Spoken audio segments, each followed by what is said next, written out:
اللهم صل على محمد وعلى آل محمد كما صليت على إبراهيم وعلى آل إبراهيم إنك حميد مجيد.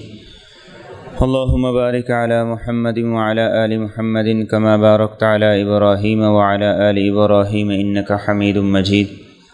قال الله تبارك وتعالى في القرآن المجيد والفرقان الحميد: أعوذ بالله من الشيطان الرجيم. بسم الله الرحمن الرحيم. ولا على الذين إذا ما أتوك لتحملهم قلت لا أجد ما أحملكم عليه تولوا وأعينهم تفيض من الدمع حزنا ألا يجدوا ما ينفقون إنما السبيل على الذين يستأذنونك وهم أغنياء رضوا بأن يكونوا مع الخوالف وطبع الله على قلوبهم فهم لا يعلمون. وقال النبي صلی اللہ تعالی علیہ وسلم: ان بالمدینۃ لرجالا ما سرتم مسیرا ولا قطعتم وادیا الا كانوا معكم حبسهم العذر او كما قال علیہ الصلاة والسلام. اللهم صل على سيدنا ومولانا محمد وعلى آل سيدنا ومولانا محمد وبارك وسلم وصل عليه. اللهم صل على سيدنا ومولانا محمد وعلى آل سيدنا ومولانا محمد وبارك وسلم وصل عليه. اللهم صل على سيدنا وسيد ساداتنا وسيد عاداتنا وحميدنا وحبيب ربنا وصمدنا وأجملنا وأكملنا وأحسننا وأرفقنا وأعلانا وأولانا وأزكانا وأتقانا محمد صلى الله عليه وعلى آله وأهله وذریاتہ وصحابتہ ومن تبعہم بإحسان الی یوم الدین. ہر مسلمان کا دل اس بات کی خواہش اور تمنا رکھتا ہے کہ وہ بھی حج پہ جائے، وہ بھی اللہ کے گھر کی زیارت کرے، وہ بھی اللہ کے گھر کے اور اس کے حبیب کے در کے نظارے دیکھے. یہ ہر مسلمان کی خواہش ہے، اور یہ ابراہیم علیہ السلام کی دعا کا اثر ہے. انہوں نے دعا کی تھی: فَاجْعَلْ أَفْئِدَةً مِّنَ النَّاسِ تَهْوِي إِلَيْهِمْ، اے اللہ لوگوں کے دلوں میں اس گھر کی محبت کو ڈال دو اور لوگ اس کی طرف کھینچتے چلے آئیں. مفسرین یہ لکھتے ہیں کہ ابراہیم علیہ السلام نے یہ کہا أَفْئِدَةً مِّنَ النَّاسِ، ساری انسانیت کے دل نہیں، کچھ لوگوں کے دل. اگر ابراہیم علیہ السلام کی دعا یہ ہوتی کہ اللہ سارے لوگوں کے، ساری انسانیت کے دل بیت اللہ کی طرف متوجہ کر اور ان کے دلوں کے اندر بیت اللہ کی محبت ڈال دے، تو دنیا میں کوئی یہودی عیسائی ایسا نہ رہتا جو بیت اللہ کے لیے نہ تڑپتا. تو ان کی دعا کیا تھی؟ فَاجْعَلْ أَفْئِدَةً مِّنَ النَّاسِ. اس لیے مسلمان کے دل کے اندر یہ تمنا ہے، یہ خواہش ہے، یہ آرزو ہے، اور ہونی بھی چاہیے، اس لیے کہ یہی اس کی اللہ سے، اس کے رسول سے محبت کی علامت اور نشانی ہے. یہی اس کی اپنے نبی سے اور اپنے رب سے خالص محبت کی علامت اور نشانی. اور کسی مسلمان کے دل میں بیت اللہ کی زیارت کا شوق نہ ہو، یہ کیسے ہو سکتا ہے؟ کسی مسلمان کے دل میں روضہ رسول پہ حاضری کا شوق نہ ہو، یہ کیسے ہو سکتا ہے؟ جس نے یہ ایک مرتبہ سن لیا: الحج المبرور لیس لہ جزاء الا الجنہ، کہ جس آدمی نے صحیح سنت کے مطابق حج کر لیا تو اس کی جزا صرف اور صرف جنت ہے، دنیا میں اس کی جزا دی ہی نہیں جا سکتی. تو کیسے یہ سن کے کسی مسلمان کا دل نہ کرے؟ اور جس نے یہ سنا ہو کہ اللہ کے رسول صلی اللہ علیہ وسلم یہ فرماتے ہیں کہ قیامت کے دن حجر اسود کو اس کیفیت میں اللہ کی بارگاہ میں لایا جائے گا، اس کی دو آنکھیں ہوں گی، اس کی زبان بھی ہوگی، جس نے اسے صحیح طریقے سے سنت کے مطابق استلام کیا ہوگا وہ اس کے حق میں ایمان کی گواہی دے گا اور اس کے حق میں سفارش کرے گا. تو کون مسلمان یہ نہیں چاہے گا کہ قیامت کے دن اسے ایسی خالص سفارش اور شفاعت مل جائے جو اس کے لیے نجات کا ذریعہ بن جائے؟ اور کون مسلمان جس نے یہ سنا ہو کہ رکن یمانی کو چھونا گناہوں کا خاتمہ کر دیتا ہے، صفایا کر دیتا ہے، اس کے دل کے اندر حج کا شوق نہ ہو، اس کے دل کے اندر بیت اللہ کی زیارت کا شوق نہ ہو۔ اور کون مسلمان ایسا ہو سکتا ہے کہ جس نے یہ سنا ہو کہ اس روئے زمین پر سب سے بہترین پانی زمزم کا پانی، جس کو بھوک لگی ہے وہ پی لے، جس کو پیاس ہے وہ بھی پی لے، جو کسی بیماری سے شفا چاہتا ہے وہ بھی پی لے، اللہ اس کے ہر کام کو بنا دے گا۔ تو کیسے کوئی مسلمان اس چیز کی خواہش اور تمنا نہ کرے کہ وہ اس پانی کو پینے کے لیے اس سرزمین کا جو مبارک ہے، مقدس ہے، اس کا سفر نہ کرے؟ اور کسی مسلمان کا دل بیت اللہ کے لیے کیوں نہ تڑپے، جس نے یہ سنا ہو کہ عرفات کے دن، 9 ذی الحج کے دن جتنے لوگوں کو اللہ جہنم سے آزاد کرتے ہیں، کبھی بھی اتنے لوگوں کو جہنم سے آزاد نہیں کرتے۔ تو یہ ساری وہ باتیں ہیں جو ایک مسلمان کے دل میں حج کا شوق پیدا کرتی ہیں، ایک مسلمان کے دل میں بیت اللہ کی زیارت کا شوق پیدا کرتی ہیں، بیت اللہ کے دیدار کا شوق پیدا کرتی ہیں۔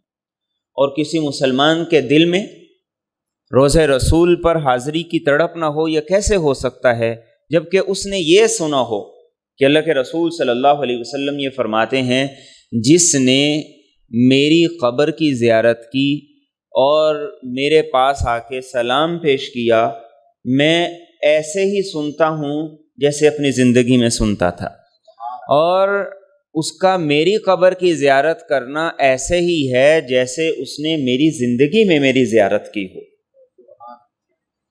کیسے خوبصورت فضائل ہیں۔ تو ایک مسلمان کا دل کیوں نہ اس بات کی تڑپ رکھے، لالچ رکھے، اس کے دل میں اس چیز کی کیوں نہ ہمت ہو، کیوں نہ اس کے اندر تڑپ ہو کہ وہ بھی اللہ کے گھر کا دیدار کرے، اللہ کے رسول کے در پہ حاضری دے۔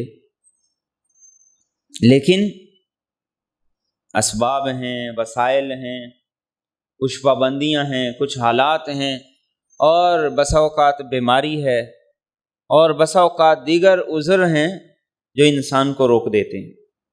لیکن قربان جائیے اللہ کے رسول صلی اللہ تعالی علیہ وسلم پر تڑپنے والوں کو تڑپتا نہیں چھوڑا، بلکہ کچھ ایسے اعمال بتا دیے، کچھ ایسے اعمال بتا دیے کہ ان اعمال کو کرو تو گھر میں رہتے ہوئے تمہیں ایک نہیں، جتنی دفعہ وہ عمل کرو گے اتنی مرتبہ مقبول حج کا ثواب ملے گا، مقبول عمرے کا ثواب ملے گا۔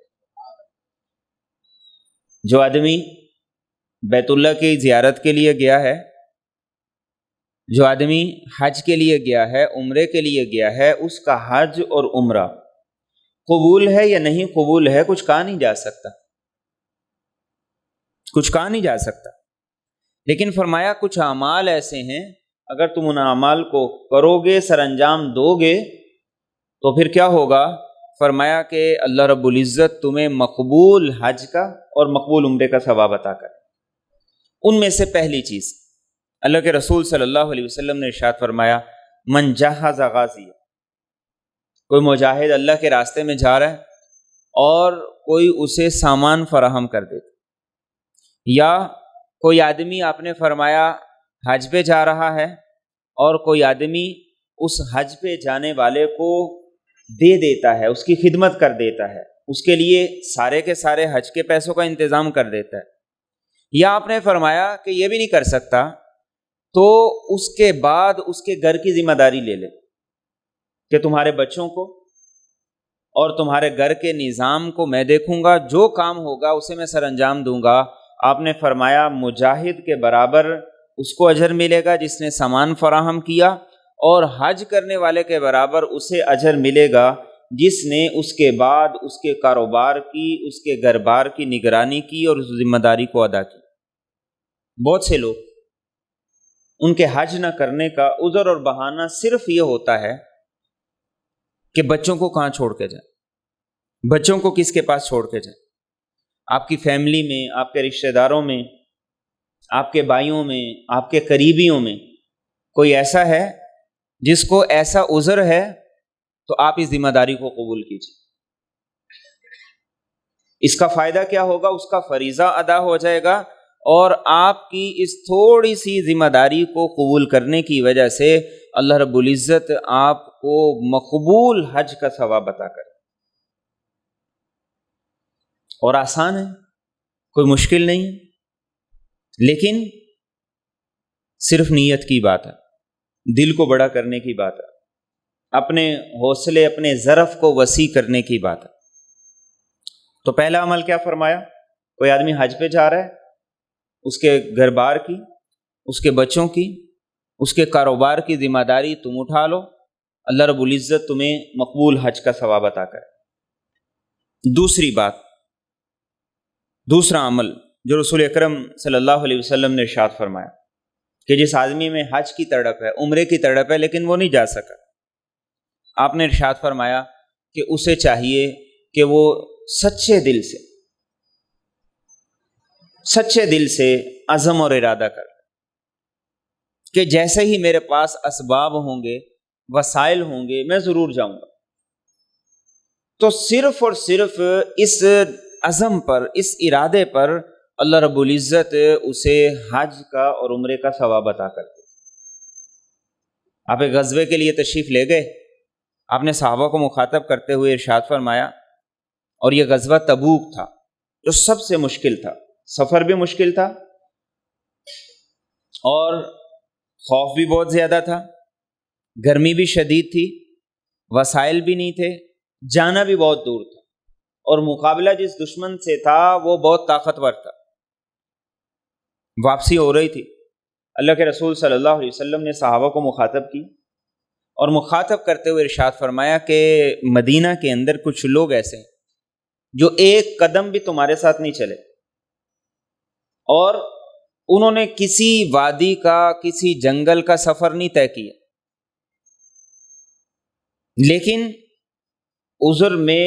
لیکن اجر میں وہ تمہارے ساتھ پورے شریک ہیں، برابر کے شریک ہے، جتنا تمہیں اجر ملا اتنا انہیں اجر ملا۔ صحابہ حیران ہو گئے، یا رسول اللہ صلی اللہ علیہ وسلم ایسا کیسے؟ ہم نے اتنی مشقت کی، اتنے حالات کا سامنا کیا، اور پھر گئے، واپس آئے، وہ مدینہ طیبہ میں بیٹھے ہوئے ہیں، انہیں پورا اجر مل گیا۔ اللہ کے رسول صلی اللہ علیہ وسلم نے فرمایا حبسہم العذر، جانا چاہتے تھے، اسباب نہیں، شریک ہونا چاہتے تھے، وسائل نہیں، بیماری تھی، عذر تھا، اس وجہ سے نہیں جا سکے۔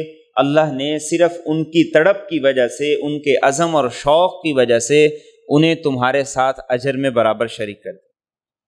اور قرآن کریم نے بھی تذکرہ کیا وَلَا عَلَى الَّذِينَ إِذَا مَا أَتَوْكَ لِتَحْمِلَهُمْ، فرمایا وہ جو آپ کے ساتھ جہاد پہ نہیں گئے، اللہ رب العزت کے ہاں ان میں سے ایسے لوگوں پر کوئی وبال نہیں، ایسے لوگوں پر اللہ کی ناراضگی نہیں جو آپ کے پاس آئے اور آپ سے آ کے گزارش کی کہ آپ اگر ہمیں سواری دے دیں جو ہمارے پاس نہیں ہے تو ہم آپ کے ساتھ جائیں گے۔ قُلْتَ لَا أَجِدُ مَا أَحْمِلُكُمْ عَلَيْهِ، تو آپ نے کہا کہ میرے پاس بھی نہیں، اس لیے کہ جو کچھ چندہ اکٹھا ہوا تھا اس سے تو مشکل سے ضروریات پوری ہو رہی، تو اضافی سواریاں تو نہیں ہیں۔ تَوَلَّوْا وَأَعْيُنُهُمْ تَفِيضُ مِنَ الدَّمْعِ حَزَنًا أَلَّا يَجِدُوا مَا يُنْفِقُونَ، فرمایا کہ ان کے دل غمگین ہو گئے، روتے ہوئے واپس ہوئے کہ کاش کہ ہمارے پاس بھی ہوتا تو ہم بھی جاتے، اور کہاں جاتے؟ مرنے کے لیے جاتے، دشمنوں سے مقابلے کے لیے جاتے۔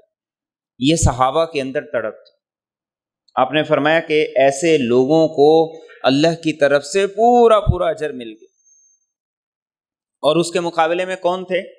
اس کے مقابلے میں وہ تھے جن کے پاس اسباب بھی تھے، وسائل بھی تھے، لیکن عذر بہانے تھے، اور ان عذر اور ان بہانوں کی وجہ سے انہوں نے سفر نہیں کیا۔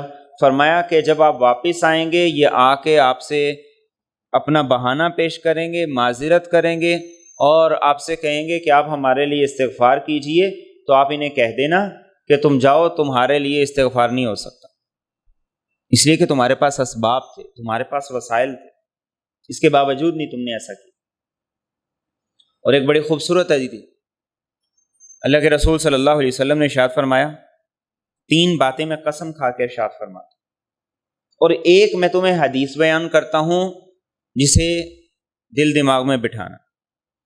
آپ نے ارشاد فرمایا پہلی بات یہ کہ جو آدمی اللہ کی راہ میں خرچ کرے گا، اللہ کے لیے دے گا،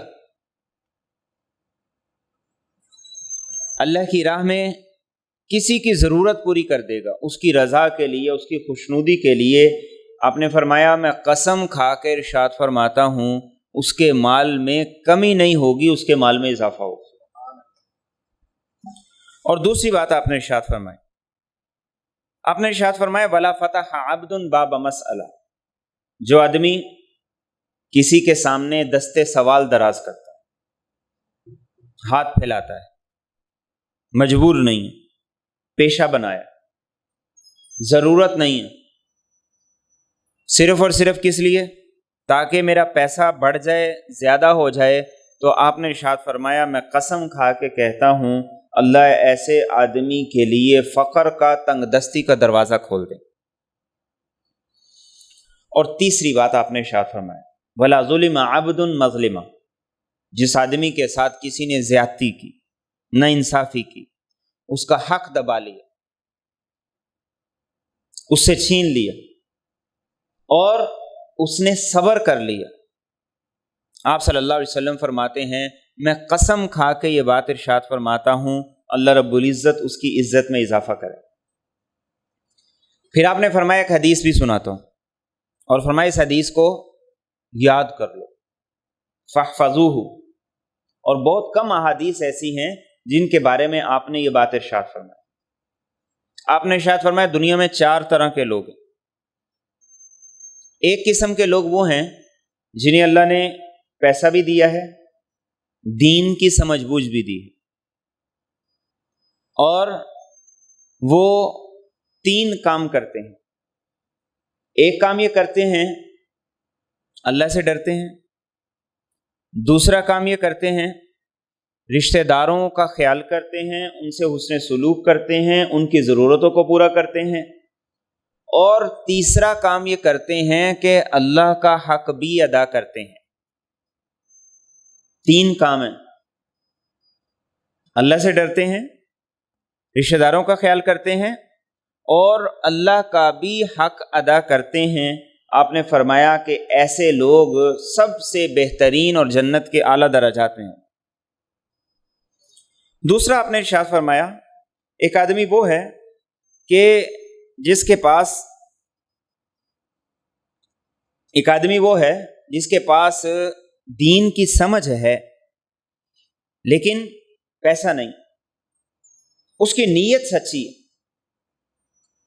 اس کا عزم اور ارادہ ٹھیک ہے، اور وہ اللہ رب العزت سے یہ درخواست کرتا ہے کہ اللہ میں تجھ سے ڈرتا بھی ہوں، اپنی وسعت کے مطابق رشتہ داروں کا بھی خیال کرتا ہوں اور تیرا حق بھی ادا کرتا ہوں، لیکن اگر میرے پاس اس آدمی جتنا پیسہ ہوتا جو تیری راہ میں خرچ بھی کر رہا ہے، تیری رضا اور تیری خوشنودی کے کاموں میں لگا رہا ہے، تو میں بھی ضرور لگاتا۔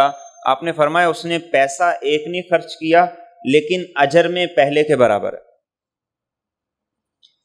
تیسرا آدمی آپ نے ارشاد فرمایا وہ آدمی ہے کہ جس کے پاس پیسہ ہے لیکن اس کے پاس دین کی سمجھ نہیں، اور وہ اپنے پیسے کو حرام کاموں میں ضائع کرتا ہے، اللہ کی نافرمانی میں لگاتا ہے، اسراف کرتا ہے، نہ اللہ سے ڈرتا ہے، نہ رشتہ داروں کا حق ادا کرتا ہے، نہ اللہ کا حق ادا کرتا ہے۔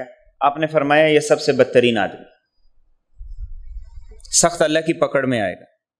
اور چوتھا آپ نے ارشاد فرمایا کہ وہ آدمی ہے جس کے پاس نہ پیسہ ہے نہ دین کی سمجھ ہے، لیکن وہ یہ کہتا ہے کہ اگر میرے پاس اتنا پیسہ ہوتا جتنا فلاں آدمی کے پاس ہے جو عیاشی کر رہا ہے، اگر میرے پاس اتنا مال و دولت ہوتا جتنا فلاں آدمی کے پاس ہے جو اللہ کی نافرمانی میں، اس کی معصیت میں لگا رہا ہے، آپ نے ارشاد فرمایا صرف اس کہنے کی وجہ سے، اس عزم کی وجہ سے یہ گناہ میں اس آدمی کے برابر ہے جس نے پیسہ بھی بڑا لگایا اور حرام پہ لگایا، نافرمانی پہ لگایا، حالانکہ اس نے 1 روپیہ بھی خرچ نہیں کیا۔ اپنے دل میں اٹھنے والی تمنائیں، دل کی آرزوئیں اس حدیث کی روشنی میں دیکھنے کی ضرورت ہے۔ انسان کے دل میں خواہشات، تمنائیں، آرزوئیں پیدا ہونا یہ فطری عمل ہے، لیکن انہیں صحیح رنگ دینا ہے یا غلط رنگ دینا ہے یہ انسان کے اپنے اختیار ہے۔ تو آپ نے فرمایا اس حدیث کو یاد کر لو۔ یاد کیوں کر لو؟ اس لیے کہ دل میں تمنائیں، آرزوئیں تو پیدا ہوں گی، دل میں خواہشات، ان کا سمندر، ان کی موجوں میں تلاطم تو آئے گا، لیکن تمہاری نیت کیسی تھی؟ تم جس چیز کی تمنا کر رہے ہو کیوں کر رہے ہو؟ جس چیز کی خواہش کر رہے ہو کیوں کر رہے ہو؟ اور جو خواہش کر رہے ہو، جو تمنا کر رہے ہو، وہ صحیح ہے یا غلط ہے؟ وہ اللہ کی اطاعت کی طرف لے جاتی ہے یا نافرمانی تک لے جاتی ہے؟ آپ نے ارشاد فرمایا کہ اس لیے اس حدیث کو یاد کر لو، تاکہ جب بھی دل میں خواہش پیدا ہو تو پھر تم یہ بھی دیکھ سکو کہ یہ میری خواہش ٹھیک ہے یا غلط۔ اور وہ اعمال جو انسان کو مقبول حج اور مقبول عمرے کا ثواب عطا کرتے ہیں، ان میں سے ایک عمل آپ نے فرمایا نمازوں کے بعد ذکر ہے۔ اللہ کے رسول صلی اللہ علیہ وسلم کے پاس صحابہ آ گئے، عرض کی یا رسول اللہ صلی اللہ علیہ وسلم، ذهب اہل الدثور من الاموال بالدرجات العلا والنعیم المقیم۔ یا رسول اللہ صلی اللہ علیہ وسلم، ہمارے وہ دوست، ہمارے وہ رشتہ دار، ہمارے وہ ساتھی، ہمارے ساتھ اٹھنے بیٹھنے والے جو آپ کے جانثار ہیں، لیکن ان کے پاس پیسہ ہے، دولت ہے، وہ تو بہت زیادہ اجر سمیٹ کے لے جائیں گے اور جنت کی نعمتوں، جنت کے بالا خانوں کے حقدار بن جائیں گے۔ آپ نے پوچھا کیسے؟ انہوں نے کہا یا رسول اللہ صلی اللہ علیہ وسلم، ہم بھی نماز پڑھتے ہیں، وہ بھی پڑھتے ہیں، ہم بھی روزہ رکھتے ہیں، وہ بھی روزہ رکھتے ہیں، لیکن ان کے پاس اضافی مال ہے، وہ اس سے صدقہ کرتے ہیں، حج کرتے ہیں، عمرہ کرتے ہیں، جہاد کرتے ہیں، ایسے تو وہ بہت آگے نکل جائیں گے۔ اللہ کے رسول صلی اللہ علیہ وسلم کے دور میں مالدار کیسے ہوتے تھے، پیسے والے کیسے ہوتے تھے، اور غریب ضرورت مند کیسے ہوتے تھے، یہ ہمیں مالداروں کو دیکھنا چاہیے۔ صحابہ جو مالدار تھے وہ کیسے تھے، اور آج کے غریب کو دیکھنا چاہیے جو غریب صحابہ تھے وہ کیسے تھے۔ ہم بالکل الٹ ہو گئے۔ نہ مالدار اس چیز کو سمجھتا ہے کہ مجھ پر ذمہ داریاں کیا ہیں، اور نہ ہی غریب آدمی یہ بات سمجھتا ہے کہ اللہ کی جو تقسیم ہے، اب اس تقسیم کے ساتھ میں نے آگے کیسے نکل۔ تو یہ صحابہ سوال لے کر آئے کہ یا رسول اللہ صلی اللہ علیہ وسلم، ہمارے جو مالدار دوست ہیں وہ تو حج بھی کر رہے ہیں، عمرہ بھی کر رہے ہیں، صدقہ بھی دے رہے ہیں، جہاد بھی کر رہے ہیں، جہاد بھی کر رہے ہیں۔ تو آپ صلی اللہ علیہ وسلم سے کہنے لگے ایسے تو وہ بہت آگے نکل جائیں گے، ہم پیچھے رہ جائیں گے۔ تو آپ صلی اللہ علیہ وسلم نے ارشاد فرمایا ایک ایسا کام نہ بتاؤں، ایک ایسا وظیفہ نہ بتاؤں کہ اگر تم وہ وظیفہ شروع کر دو تو جتنے لوگ تم سے پہلے دنیا سے چلے گئے ان سب سے آگے نکل جاؤ گے، اور جو بعد میں آئیں گے قیامت تک ان سے بھی آگے نکل جاؤ گے، اور جتنے لوگ تمہارے ساتھ ہیں، زندہ ہیں، تمہارے زمانے میں موجود ہیں، ان میں سے بھی کوئی تمہیں نہیں پکڑ سکے گا۔ ہاں، آپ نے فرمایا جو یہ وظیفہ کرے گا وہ ضرور تمہارے برابر آ جائے گا یا تم سے آگے نکل جائے گا۔ انہوں نے کہا یا رسول اللہ صلی اللہ علیہ وسلم ضرور بتائیے۔ آپ نے ارشاد فرمایا ہر نماز کے بعد 33 مرتبہ سبحان اللہ، 33 مرتبہ الحمدللہ، اور 33 مرتبہ اللہ اکبر پڑھو۔ ابو ہریرہ رضی اللہ تعالیٰ عنہ جو اس حدیث کو روایت کرتے ہیں فرماتے ہیں اللہ کے رسول صلی اللہ علیہ وسلم حدیث بیان کر کے تشریف لے گئے تو صحابہ بعد میں یہ کہنے لگے کہ اللہ اکبر 33 مرتبہ ہے یا 34 مرتبہ ہے؟ کچھ کہنے لگے کہ نہیں 34 مرتبہ ہے، کیونکہ جو عام احادیث ہیں وہ تو یہی ہے کہ 34 مرتبہ اللہ اکبر اور سبحان اللہ اور الحمدللہ 33 مرتبہ. تو کہتے ہیں میں اللہ کے رسول صلی اللہ علیہ وسلم کے پاس دوبارہ گیا تو آپ نے فرمایا کہ نہیں، سبحان اللہ، الحمدللہ، اللہ اکبر ہر نماز کے بعد 33 مرتبہ جو پڑھے گا ان میں سے ہر ایک کو تو اللہ رب العزت اسے مقبول حج کا ثواب عطا کریں گے اور مقبول عمرے کا ثواب عطا کریں گے. اور یہ بات میں واضح کر دوں، فجر اور عصر کے بعد جو ہماری تسبیحات ہیں ان میں اللہ اکبر 34 مرتبہ ہے. یہ ہے ہر نماز کے بعد پڑھنے کے لیے. تو کتنا آسان عمل آپ نے بتایا کہ انسان کے دل کے اندر جو تڑپ ہے اللہ کے گھر کے دیدار کی، اللہ کے سامنے حاضری کی، اس کے گھر میں جانے کی، تو فرمایا کہ یہاں پہ رہتے ہوئے یہ کرو. اب پھر کیا ہوا؟ کچھ دیر بعد یہ صحابہ پھر آ گئے، یا رسول اللہ صلی اللہ علیہ وسلم، وہ مالدار صحابہ نے بھی سن لیا، انہوں نے بھی شروع کر دیا. یہ وہی بات جو دوبارہ میں عرض کروں جو میں نے پہلے کہی کہ مالدار صحابہ کیسے ہوتے تھے.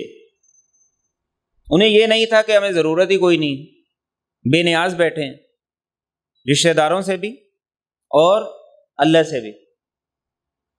یا رسول اللہ صلی اللہ علیہ وسلم، یہ تو جتنے ہمارے مالدار ساتھی تھے انہوں نے بھی شروع کر دیا.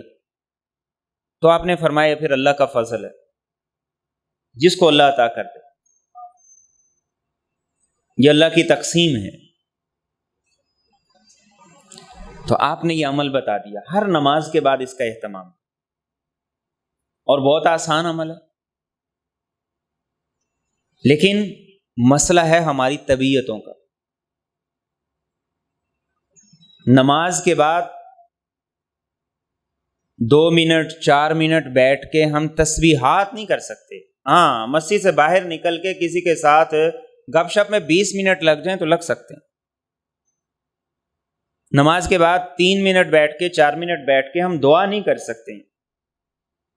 لیکن مسجد سے باہر نکل کر فضولیات میں چاہے آدھا گھنٹہ بھی لگ جائے تو کھڑے رہیں گے.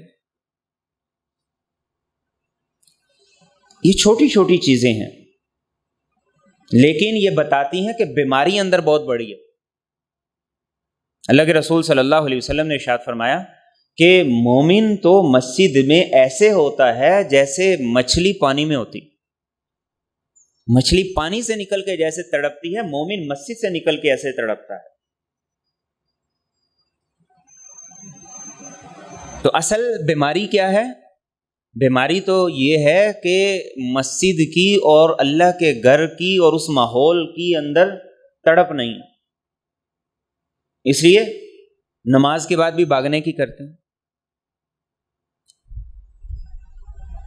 کوشش ہوتی جلدی سے جلدی نکل جائے. کام بھی کوئی نہیں ہے، ایسی مجبوری بھی کوئی نہیں کہ جس کو کرنا ایسا ضروری ہے کہ انسان تسبیحات بھی چھوڑ دے، دعائیں بھی چھوڑ دے، سنتیں بھی چھوڑ دے، نوافل بھی چھوڑ دے. اور اللہ کے رسول صلی اللہ علیہ وسلم نے جن اعمال کو حج اور عمرے کے برابر قرار دی، آپ نے ارشاد فرمایا من غدا الی المسجد لا یرید الا ان یتعلم خیرا او یعلمہ. جو مسجد اس لیے جاتا ہے کہ تاکہ خیر کی بات سیکھ لے یا کسی کو سکھا دے. مسجد گیا ہے، نماز تو پڑھنے جاتا ہی ہے، لیکن ساتھ نیت کیا ہے؟ دین کا حلقہ ہے، دین کی بات ہو رہی ہے تو میں کچھ سیکھ آؤں، کچھ جان لوں، یا کسی کو کوئی بات بتا دوں. آپ نے ارشاد فرمایا کانا کا اجری حاج تامن حجتہ. آپ نے فرمایا اس آدمی کی طرح ہے جو حج کے لیے گیا اور اللہ نے اس کے حج کو قبول کر لیا.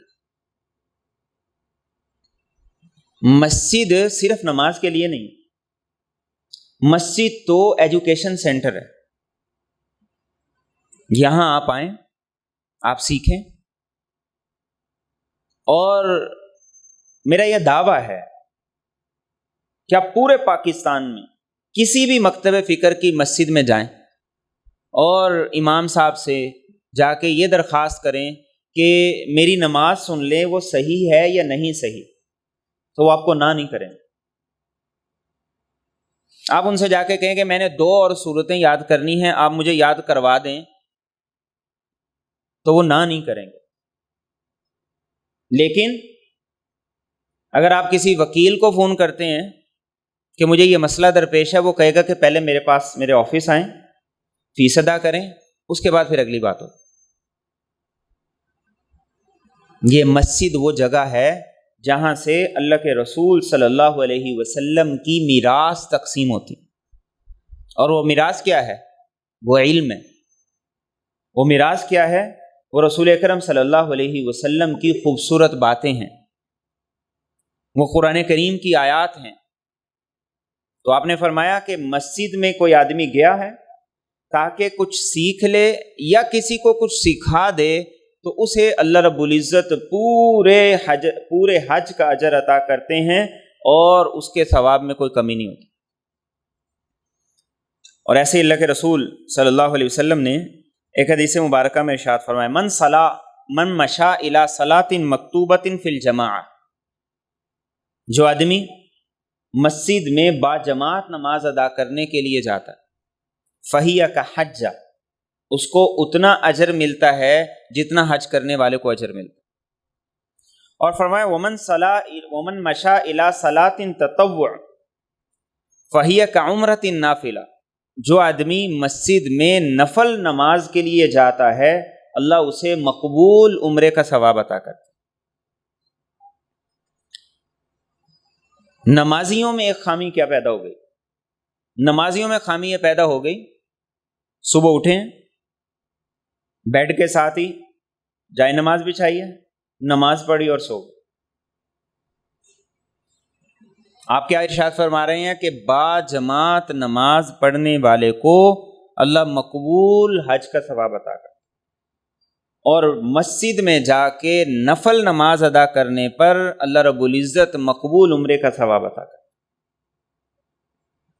اور ایک اور حدیث طیبہ میں آپ نے ارشاد فرمایا کہ جو آدمی عشاء کی نماز با جماعت ادا کرتا ہے اللہ رب العزت اسے مقبول حج کا ثواب عطا کرتا، اور جو آدمی فجر کی نماز با جماعت ادا کرتا ہے اللہ رب العزت اسے مقبول عمرے کا ثواب عطا کرتا۔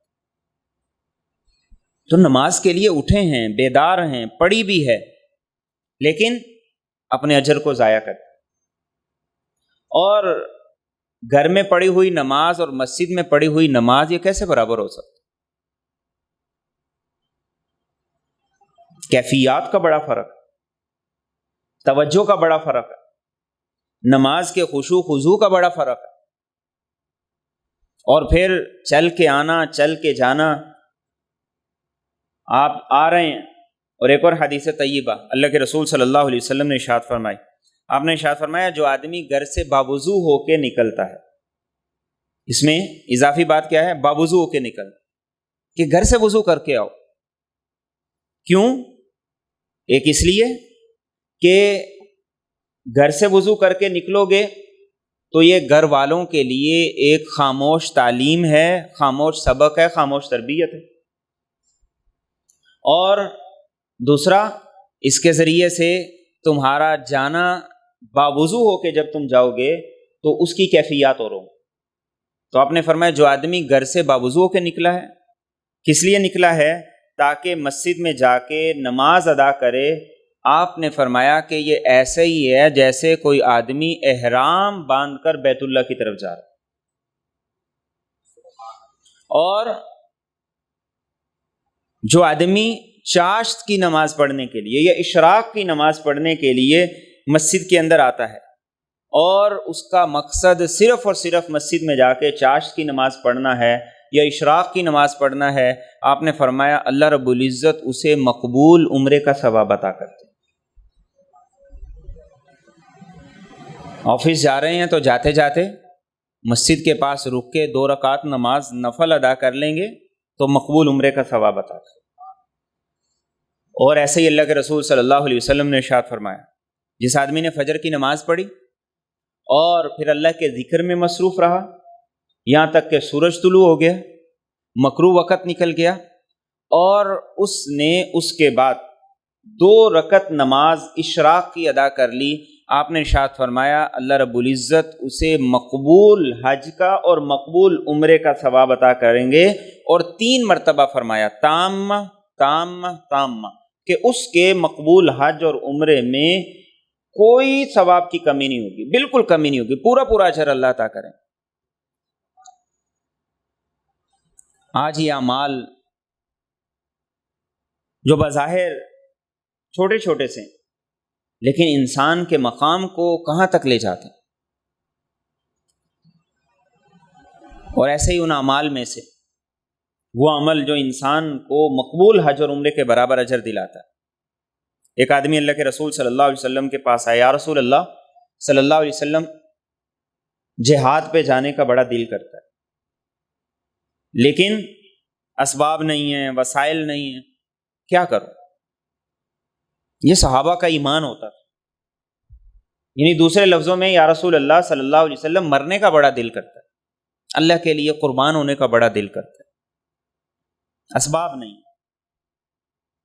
کیا کروں؟ آپ نے پوچھا ماں باپ میں سے کوئی ہے؟ کہا بالکل میری ماں ہے۔ آپ نے فرمایا ماں کی خدمت کر، ان کے ساتھ حسن سلوک کر، تیرا حج بھی یہی ہے، تیرا عمرہ بھی یہی ہے، تیرا جہاد بھی یہی ہے۔ ماں باپ کے ساتھ رویے بہت بگڑ گئے، اور اگر خود بچوں والے ہو گئے ہیں اور اولاد 2-3 گھروں کے اندر رہ رہی ہے تو پھر ماں باپ کی ذمہ داری اسی کی سمجھتے ہیں جس کے پاس وہ رہتے ہیں، جس کے پاس رہتے نہیں ہیں وہ سمجھتا ہی نہیں ہے کہ میری بھی ذمہ داری ہے۔ تو آپ نے کیا فرمایا؟ باپ کی خدمت کر، ماں کی خدمت کر، یہی حج ہے، یہی عمرہ ہے، یہی جہاد ہے، اس میں ان تینوں کے تینوں اعمال کا اجر موجود ہے۔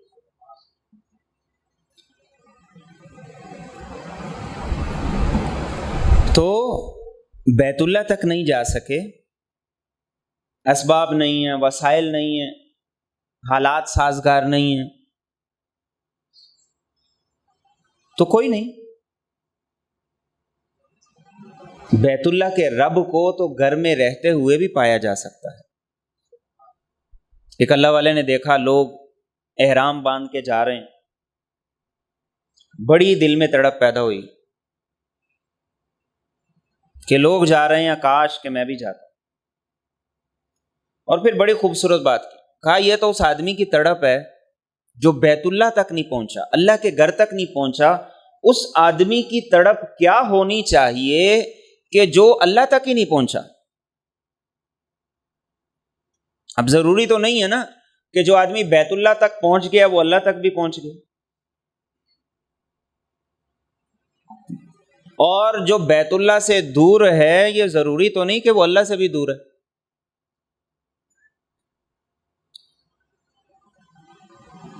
لوگ عمرے پہ جاتے ہیں، عمرہ ادا کر لیا، اس کے بعد سمجھتے ہیں بس ختم ہو گیا کام، حج ادا کر لیا، اس کے بعد سمجھتے ہیں بس اب نماز کی بھی ضرورت نہیں ہے اور اب اور کسی کام کی ضرورت نہیں۔ وہاں رہنے والے، پڑوس میں رہنے والے نماز میں سستی کرتے ہیں، لاپرواہی کرتے ہیں، جبکہ 1,00,000 نمازوں کا اجر ہے، 50,000 نمازوں کا اجر ہے۔ تو اصل کیا ہے؟ اصل یہ ہے کہ اگر آپ بیت اللہ تک نہیں پہنچے تو بیت اللہ کا جو رب ہے اس تک تو پہنچے، اس تک پہنچنے کے لیے یہ اعمال ہیں جو میرے اور آپ کے نبی نے ہمیں بتایا، اور ان اعمال کو حاصل کرنا بڑا آسان ہے۔ گرمیوں کی چھٹیاں شروع ہو گئیں، اپنی اور اپنی اولاد کی دونوں کی ذمہ داری اٹھائیں۔ ماں باپ سے سوال ہوگا، ماں باپ ذمہ دار ہیں۔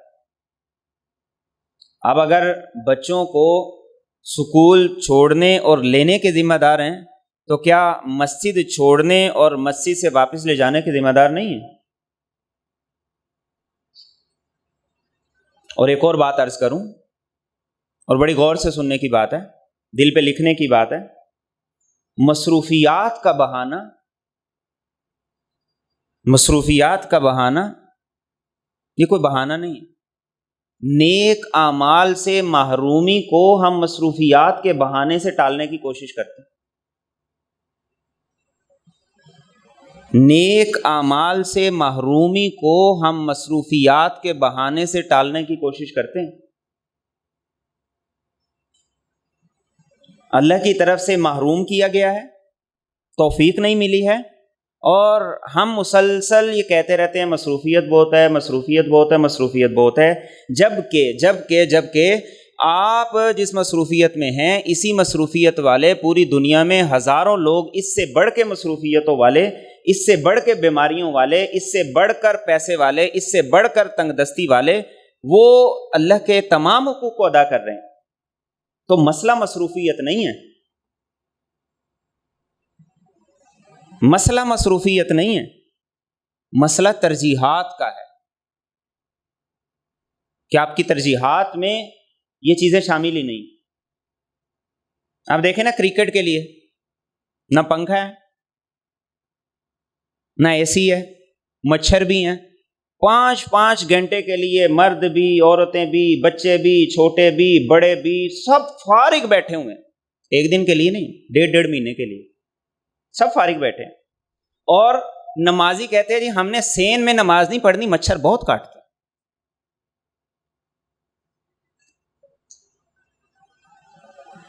کیا فرق ہے؟ ترجیحات کا فرق۔ یہی بچے رمضان میں تراویح کے لیے نہیں آتے تھے، کیوں؟ شیڈول ہی بہت ٹائٹ ہے، ٹیوشن کا ٹائم بھی یہی ہے، تراویح کا ٹائم بھی یہی ہے۔ لیکن جب یہی چیز ہماری اپنے پسندیدہ کام کی پسندیدہ مصروفیت اور مشغولیت میں آئی تو بس آفس والے کا آفس کی مصروفیت بھی ختم ہو گئی، شادیوں کی مصروفیت بھی ختم ہو گئی، کاروبار کی مصروفیت بھی ختم ہو گئی، ٹیوشنوں کی مصروفیت ساری ختم ہو گئی۔ تو اصل بات کیا ہے؟ اصل بات یہ ہے کہ آپ مصروف نہیں ہیں، آپ محروم ہیں۔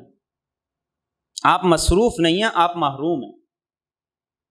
اللہ سے مانگیے کہ اللہ اس گناہ کو معاف کر دے جس کی وجہ سے آپ محروم ہیں، اللہ اس گناہ کو، اس رکاوٹ کو دور کر دے جس کی وجہ سے آپ محروم ہیں۔ اللہ مجھے اور آپ کو صحیح فہم نصیب۔